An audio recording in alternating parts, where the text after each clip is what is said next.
We are here at Milan at the City Life District between the three towers.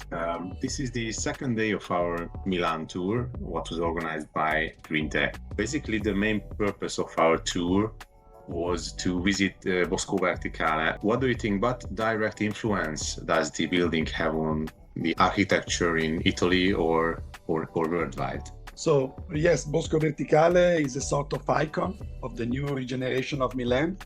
Is a sort of utopic building because it was very complicated to build, and also research building because nobody knows exactly what will happen the next years. But it's something that belongs to a culture that we have in Milan that started in the 70s to make a reforestation of the former industrial sites. And so also Stefano Boeri from Boeri Studio, that is the designer of vertical forest, was involved in this process of reforestation. Italian architects start to have an attitude in thinking about nature together with the buildings. That is something that is new for our tradition, because historically the city is made by stone and it is built to be defended by the nature.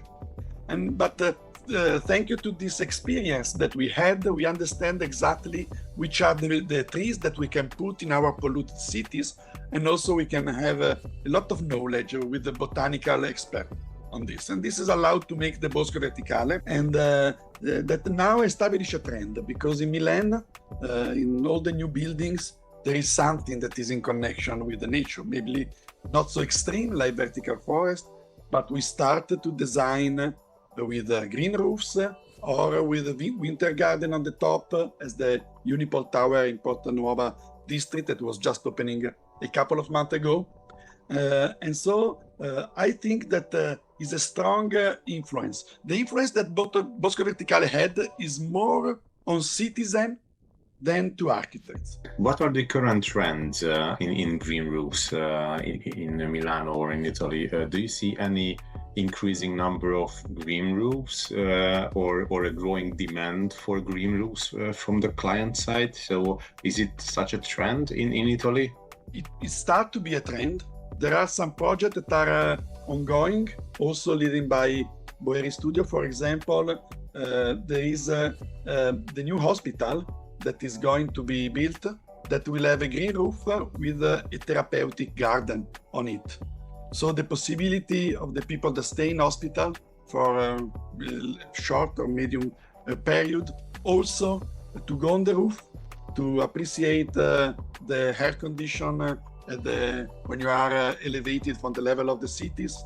And in the same time, of course, we know that green roofs works very well in terms of passive aspect of energy consumption of the buildings.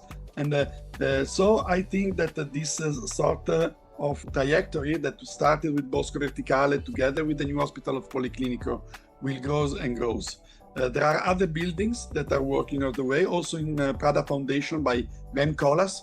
He expressed this attitude. And you're right, probably the client side now is asking more about this. Probably less in residential building and more in office buildings for the kind of typology in which it's easier.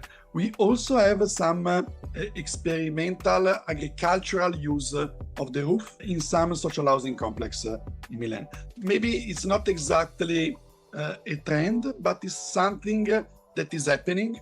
And so little by little, I think that the number of buildings with green roof will increase. And beside the office buildings, how common is it in Italy for private individuals to build green roofs or on the flat roofed houses? You said it's mainly offices and such buildings, but what do you think about the private individuals? You have to consider that in Milan, we had the attitude to have trees on the roof since the late 19th centuries. This because we started to have terraces on the roof also for building legislation that allowed to make this.